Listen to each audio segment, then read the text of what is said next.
ಊರಲ್ಲಿ 3-4 ತಿಂಗಳ ಕಾಲವೆಲ್ಲ ಎಲ್ಲಿಗೆ ಹೋಗಿದ್ದೆ? ಸಾಕಷ್ಟು ವಿದ್ಯೆಯನ್ನು ಕಲಿತು ನಿರೂಪಿಯಾಗಿ ಕುರಿತು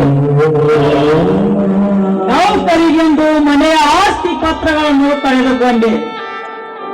ಕೊನೆಗೆ ಬೆಂಗಳೂರಿನಲ್ಲಿ ಪೊಲೀಸ್ ನೌಕರಿಗೆಂದು 2 ಲಕ್ಷ ಹಣನು ಕಟ್ಟಿ ಆ ಹಣನು ವಾಪಸ್ ಬರಲಿಲ್ಲ, ನೌಕರಿಯನ್ನು ವಾಪಸ್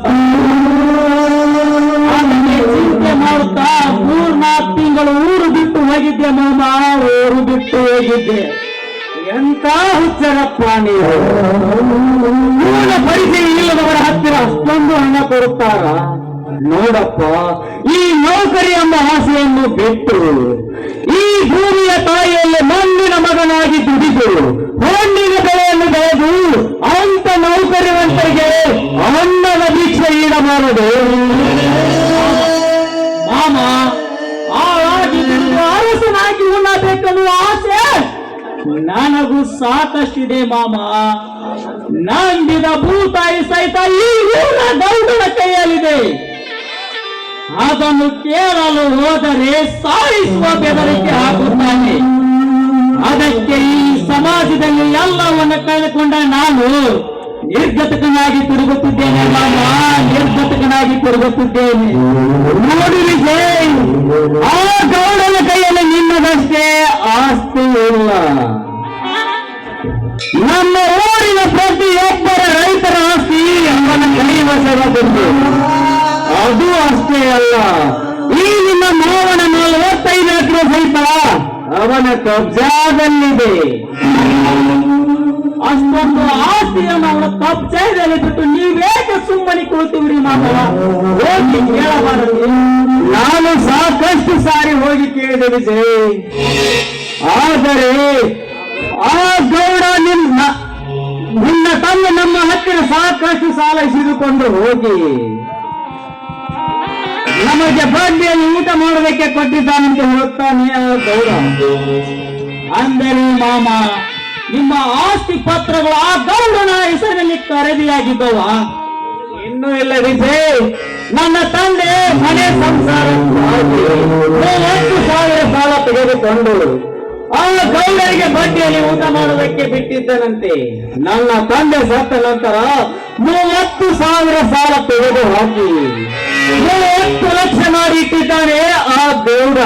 ಅಮ್ಮ ದುರ್ಗಾ ಮಾತೆ, 30,000ಕ್ಕೆ 30 ಲಕ್ಷನ ನಮ್ಮಂತ ರೈತರ ಮಕ್ಕಳು ಬದುಕುವುದು ಹೇಗೆ ತಾಯಿ? ನೀನೇ ಹೇಳು ತಾಯಿ, ನೀನೇ ಹೇಳು.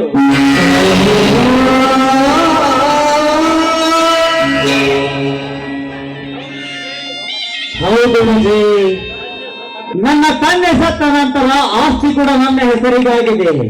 ನನ್ನನ್ನು 3-4 ಸರಿ ಮನೆಗೆ ಕರೆಸಿ ಸಹಿ ಹಾಕು ಎಂದು ಹೆದರಿಸಿದ. ಆದರೆ ನಾನು ಸಹಿ ಹಾಕಿಲ್ಲ. ಸಹಿ ಹಾಕಬೇಡ ಮಾಮ, ಸಹಿ ಹಾಕಬೇಡ.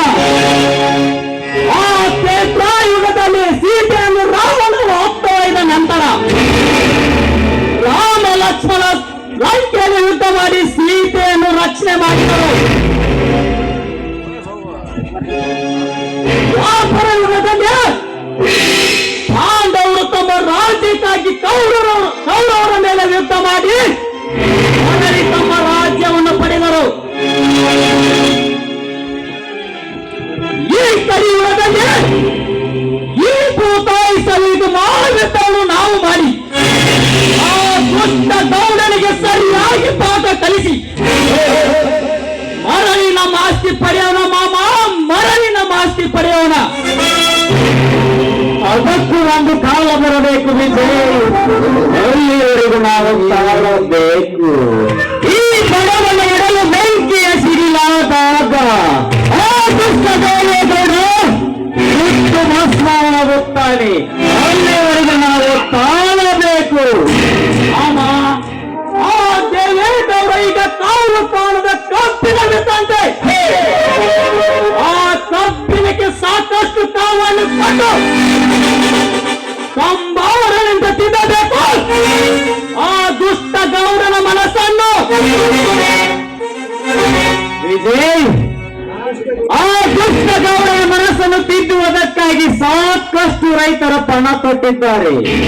ಅದಕ್ಕೆ ನಾವೇನು ತಲೆ ಕೆಡಿಸಿಕೊಳ್ಳುವುದು ಬೇಡ. ಹಾ ವಿಜಯ್, ಆ ಆಸ್ತಿಯ ವಿಷಯವನ್ನು ಬಿಟ್ಟು ಮನೆಯ ವಿಷಯಕ್ಕೆ ಬರೋಣ. ಮುಂದಿನ ತಿಂಗಳು ನನ್ನ ತಂಗಿ ನಿರ್ಮಲ ನಿನ್ನ ಮದುವೆ ಮಾಡಬೇಕೆಂದು ಅನ್ಕೊಂಡಿದ್ದಾರೆ. ಅದಕ್ಕೆ ನಿನ್ನ ಒಪ್ಪಿಗೆ? ಇಷ್ಟು ಬೇಗ ನನಗೆ ಮದುವೆ ಬೇಡ ಮಾಮ. ನೌಕರಿ ಸಿಕ್ಕ ತಕ್ಷಣ ನಾನೇ ಬಂದು ನಿನ್ನ ತಂಗಿಯ ಕೊರಳಿಗೆ ತಾಳಿ ಕಟ್ಟುತ್ತೇನೆ. ಹಾಗಲ್ಲ ವಿಜಯ್, ನಿನ್ನ ಚಿಕ್ಕ ಮಾವ ಶಂಕರನಿಗೂ ಹೆಣ್ಣು ಫಿಕ್ಸ್ ಆಗಿದೆ. ಅವರಿಬ್ಬರ ಮದುವೆಯಲ್ಲಿ ಎಲ್ಲರ ಮದುವೆಯನ್ನು ಒಟ್ಟಿಗೆ ಮುಗಿಸಿ ಬರಬೇಕೆನ್ನುವುದು ನನ್ನ ಆಸೆ. ದಯವಿಟ್ಟು ಬೇಡವೆನ್ನಬೇಡಿ ವಿಜಯ್. ಆಯ್ತು ಮಾಮ, ನಿಮ್ಮ ಆಸೆ ಆಗಲಿ. ಆದರೆ ಒಂದು ಮಾತು, ನನಗೆ ನೌಕರಿ ಸಿಗುವವರೆಗೂ ನಿಮ್ಮ ತಂಗಿ ನಿಮ್ಮ ಮನೆಯಲ್ಲೇ ಇರಬೇಕು. ಆಯ್ತು ವಿಜಯ್, ಯಾರು ಬೇಗ ನಿಲ್ಲುತ್ತಾರೆ? ಬಾ ಮನೆಗೆ ಹೋಗೋಣ, ನನ್ನ ಮುದ್ದಿನ ತಂಗಿಯ ಮುಖವನ್ನು ನೋಡೋಣ. ಆಯ್ತು ಮಾಮ, ನಡೆಯಿರಿ ಹೋಗೋಣ.